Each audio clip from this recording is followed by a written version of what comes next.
known blood group.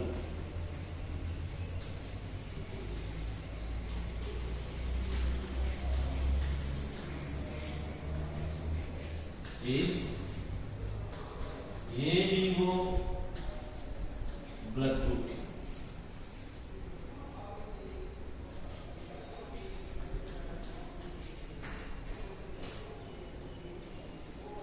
It is names ABC or not. It is names ABO and not ABC because O in itself refers to having. This blood grouping we are calling ABO blood grouping but not ABC blood grouping because it contains O. This O refers to the options which is given. Over dominance of this type of O blood group, then A and B types. Generally we can tell ABO blood grouping means antigens like antigen A and antigen B which are present on the surface of RBC.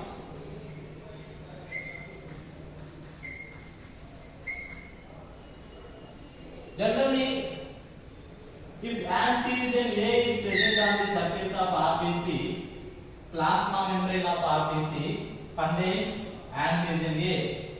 The blood group we call this A blood group. If antigen B also present on the surface of RBC, we call it is both AB blood group. Because A antigen and B antigens both are codominant to each other. Antigen A, antigen B are codominant to each other. If both antigens are present on the surface of RBC, both express its character. That's why we call it is AB blood. If both antigens are absent on the surface of RBC, we consider it is O blood. So generally, antigens are absent in the O blood group person. So on the surface of RBC, antigens, blood group antigens are present. The blood group antigens A and B antigens. If A antigen is present on the surface of RBC, A blood group, B antigen present on the surface of RBC, B blood group. If both antigens are present on the surface of RBC, get an AB blood group. If both are absent, we call it is O blood group. So along with the antigens, we can tell antibodies. If A blood group person, A blood group person contains B antibodies or anti-B antibodies. These antibodies are not present on the surface of RBC. Antibodies are present in the plasma. Same way, B blood group person contains anti-A antibodies. Anti-A antibodies present in the B blood group person in their plasma. If AB blood group person,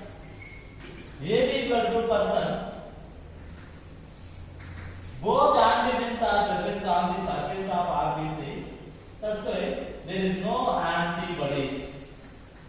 A antibodies or B antibodies are absent in the AB blood group.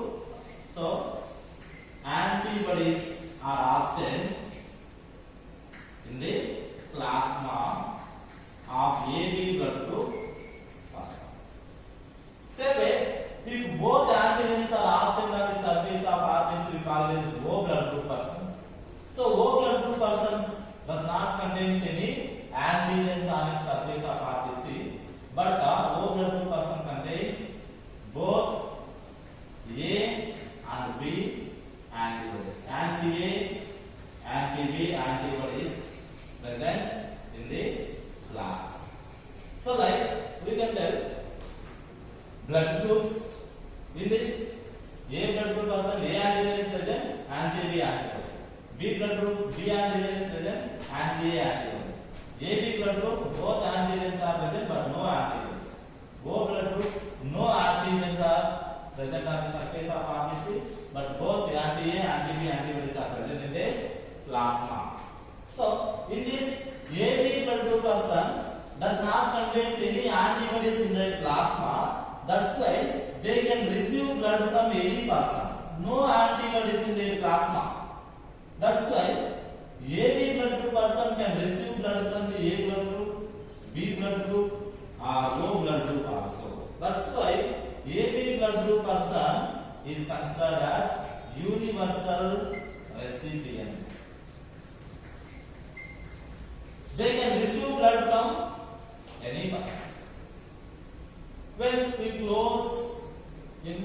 go to the AB negative blood group persons, AB negative blood group persons is considered as universal recipient. Same way, O blood group person does not contain any antigens on its RBC. There is no antigens on the RBC, but both types of antibodies are present in the plasma. So, due to absence of antigens on the RBC surface, they can donate blood to any blood group. They can donate blood to AB blood group, A blood group, or B blood group, because antigens are absent in the blood group O. O blood group persons does not contain any antigens. That's why they can donate blood to AB blood group, or B blood group, or A blood group. Like this, we can observe most popularly blood groups is ABO, means O represents absence of antigens on the surface of RBC. Both antigen A is absent, antigen B is also absent on the surface of RBC. That's why we call it ABO blood grouping or ABC blood grouping. So O represents absence of both A and B antigens on the surface of RBC. Like this, we can observe question. Absence of antigens on the surface of RBC.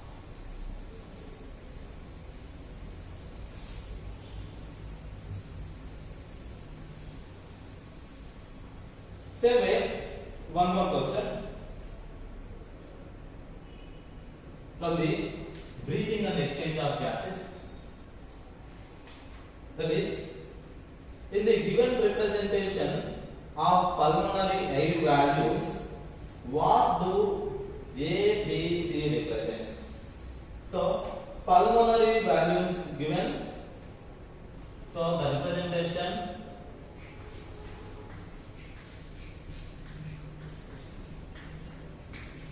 of pulmonary values. Generally, pulmonary values are represented in a graph that we can observe here.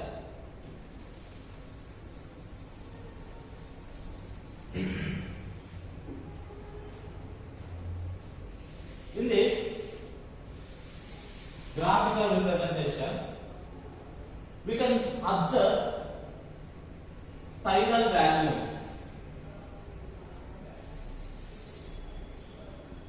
Volume of air inspired and expired during normal respiration. This value is considered as tidal value.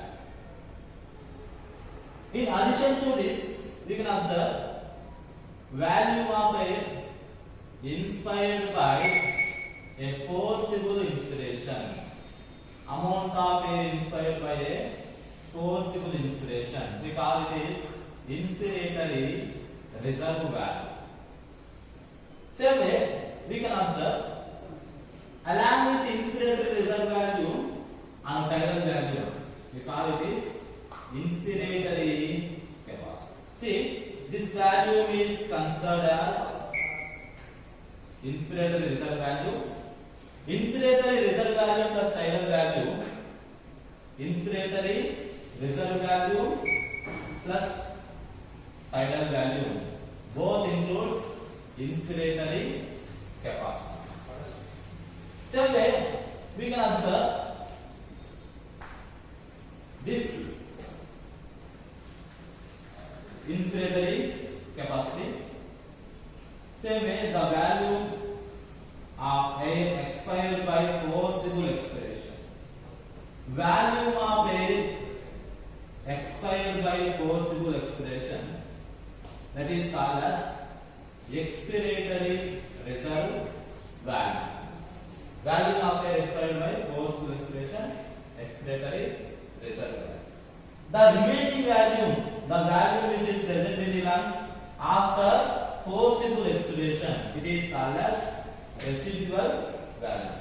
Value of air remaining in the lungs after forcible expiration, it is considered as residual value. So this is residual value. Now we can observe this inspiratory reserve value plus tidal value. This both is considered as expiratory reserve value plus tidal value is considered as expiratory capacity. So expiratory capacity means expiratory reserve value plus tidal value. Inspiratory capacity means inspiratory reserve value plus tidal value. So we can tell it is inspiratory reserve value and it is tidal value. Both we can tell inspiratory capacity. Same way, it is expiratory reserve value and it is tidal value. Both we can tell expiratory capacity. Vital capacity means inspiratory reserve value, tidal value, expiratory reserve. That means inspiratory reserve value, tidal value, expiratory reserve value. This is considered as vital capacity. Vital capacity, inspiratory reserve value, tidal value, expiratory. Same way, functional residual value means expiratory reserve value plus residual value is called as functional residual capacity. Expiratory reserve value plus tidal value. And total lung capacity. Total lung capacity, inspiratory reserve value, tidal value, expiratory reserve value, residual value, we can say it is total lung. Like we can observe a graphical representation. So they ask graphical representation at anywhere. So we have to remember these all. This is tidal value and this is inspiratory reserve value. Tidal value plus inspiratory reserve value, both we can tell inspiratory capacity. This is expiratory reserve value. Tidal value plus expiratory reserve value, we can tell expiratory capacity. Value remaining in lungs after forcible expiration, this is residual value. Residual value plus expiratory reserve value is considered as functional residual capacity. And this is vital capacity. Vital capacity includes inspiratory reserve value, tidal value, expiratory reserve value.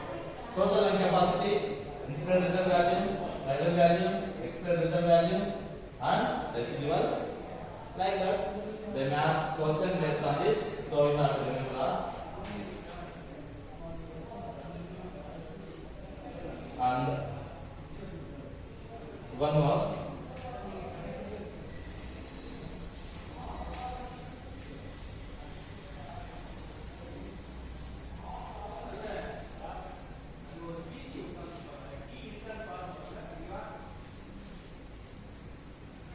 Read the following statements and find out the correct statement.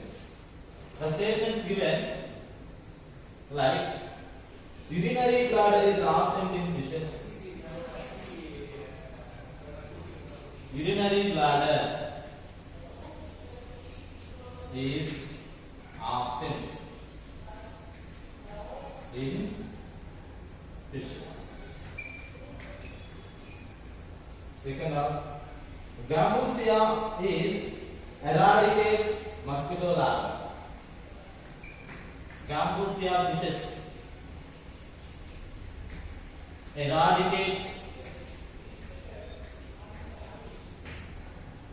mosquito larvae.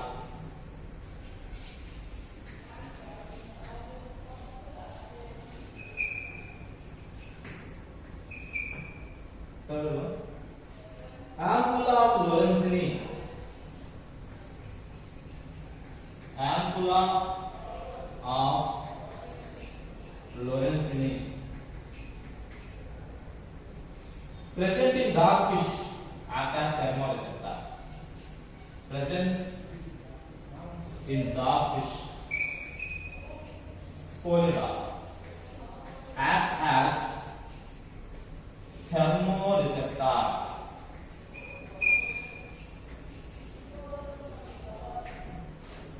Next, electric organs are modified muscles. Electric organs are modified muscles.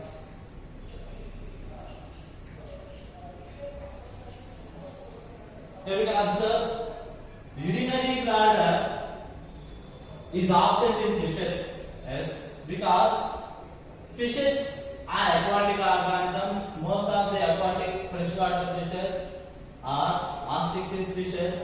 Other fishes which excrete uric acid as a excretory waste. So uric acid should be eliminated very fast. That's why they are not stored in their body. That's why you can tell urinary bladder is not present in fishes. So you can tell urinary bladder is absent in the fishes. This kind. Second one, Gambusia eradicates mosquito larvae. Generally, you can tell Gambusia fish is larvae eating fish or mosquito larvae eating fish. That's why this Gambusia fishes are introduced into the drainage areas, are introduced into the areas where the mosquito larvae is more. The Gambusia fish can eat the mosquito larvae, that eradicate the mosquito larvae. So that's why it is also correct. Ampulla of lorenzini present in dogfish act as thermoreceptor. Anterior head region contains ampulla of lorenzini. This ampulla of lorenzini seen in the cartilaginous fishes mostly. The cartilaginous fishes contains ampulla of lorenzini. So here dogfish belongs to cartilaginous fish. Scoliodon, we can tell Scoliodon, dogfish. This ampulla of lorenzini generally act as a electroreceptor, along with that which can act as a thermoreceptor. So ampulla of lorenzini cartilaginous fishes act as an electroreceptor, or we can tell it is thermoreceptor. So statement also. So electric organs, modified muscles. Yes, electric organs are modified muscles, especially modified muscles in the tail or modified muscles in the bronch. So bronchial or tail muscles are modified to form electric organs. Example you studied electric rays, torpedo. Torpedo is an electric ray. This electric ray contains electric argon which can generate thousands of voltage of electric current. That's why you can tell torpedo contains electric argon. That electric argon contains modified muscles, either tail muscles or bronchial muscles. In case of torpedo, bronchial muscles are modified. Modified bronchial muscles forms electric argons. In case of rays, some other this we can observe tail is modified for replica. So like we can observe replica organs are modified by this is correct. So all statements are correct. All four statements are correct. So let's take it all are correct. Same way we can observe alimentary canal.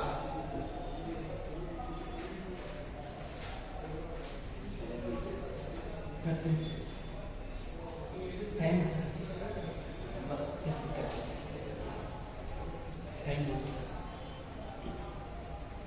Alimentary canal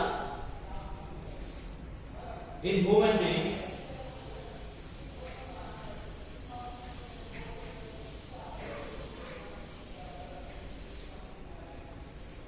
contains histology of alimentary canal contains 4 layers. Outer layer is called as serosa. Below the serosa you can observe muscularis with 2 layers. Outer longitudinal muscles and inner circular muscles. Outer longitudinal muscles are present. Inner circular muscles are. So this layer is called as muscularis. It is longitudinal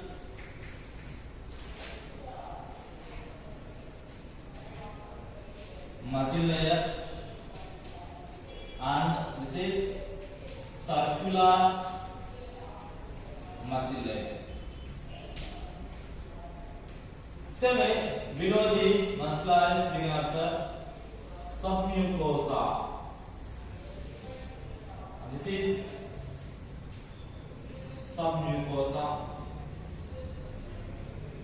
Below the submucosa we can observe mucosa. Innermost layer contains mucosa. Like we can observe, this layer is called as mucosa. See here, we can observe this alimentary canal show peristaltic movement. That peristaltic movement due to presence of nervous plexus. The nerve plexus which is present in the alimentary canal. The nerve plexus, like 2 types of nerve plexus we can observe in the wall of alimentary canal. 2 types of nerve plexus. They are Arbutus plexus.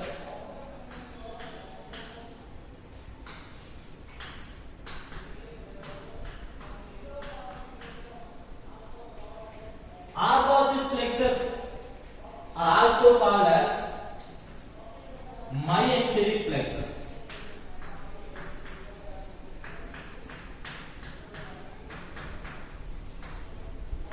And second one, Meissner's plexus.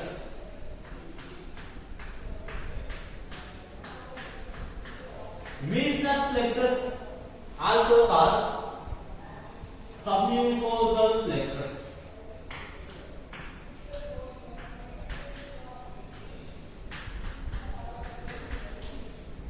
Here, Arbutus plexus or myenteric plexus is present between longitudinal and circular muscle layers.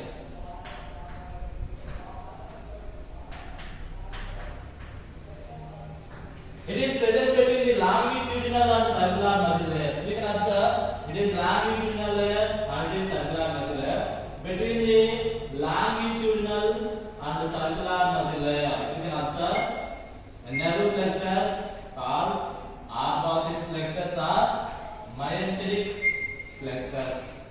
Like this, we can observe Arbutus or myenteric plexus between the longitudinal and circular muscle layer.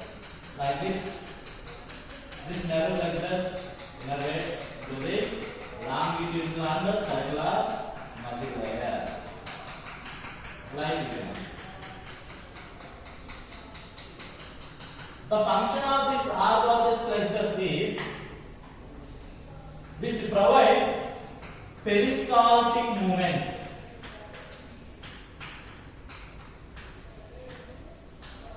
Peristaltic movement which contains both neurons of or both branches of ANS. Branches of ANS. That means both sympathetic as well as parasympathetic. Sympathetic and parasympathetic branches are present in the R-Gauges plexus that provides peristaltic movement to the esophagus, stomach. So, like we can tell, R-Gauges plexus present between the longitudinal and circular muscles of alimentary canal. Same way, Meissner's plexus are submucosal plexus. This Meissner's plexus or submucosal plexus present between circular muscle layer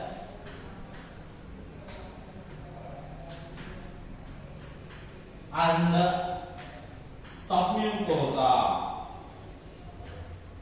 Between circular muscle layer and submucosa we can observe Meissner's plexus. That means we can observe this is circular muscle and this is submucosa. We can observe this region. We can observe Meissner's plexus. Meissner's plexus function is which stimulate the glands, enteric glands for the secretions of enzymes. So this Meissner's plexus stimulates glands. That means it stimulates the enteric glands for secretions. That's why we can tell R-Gauges plexus is not helpful for the stimulation of glandular secretions. Meissner's plexus helpful for the stimulation of glandular secretions. R-Gauges plexus helpful for the stimulation of peristaltic movement, which provide peristaltic movement to the alimentary canal. Meissner's plexus stimulates the glands in the alimentary canal for the glandular secretions by Meissner's plexus, peristaltic movement by the R-Gauges. Like this, two nerve plexus present in the histology of alimentary canal or the cross section of alimentary. So, like you can observe about nerve plexus. We studied that number of alveoli in the two lungs. There are about 300 millions of alveoli. About 300 millions of alveoli present in two lungs. Approximate number we can tell. So approximately 300 millions of alveoli present in the two lungs. This more number of alveoli in the lungs, which is helpful to increase the surface area. To increase the surface area for breathing purpose or for exchange of gases. For exchange of gases, more number of alveoli present in the two lungs. The number of alveoli approximately 300 millions in lungs. Same way, we can observe liver. The liver contains a duct called hepatic duct.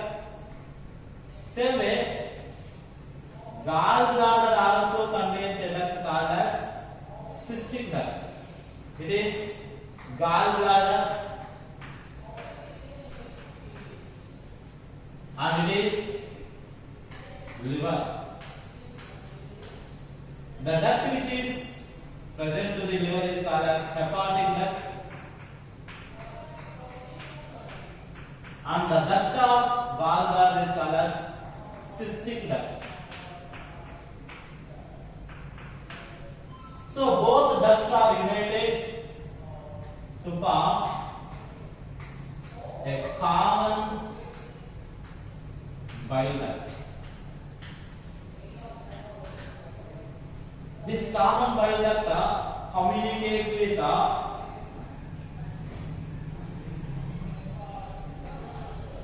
pancreatic duct. Where we can observe pancreas.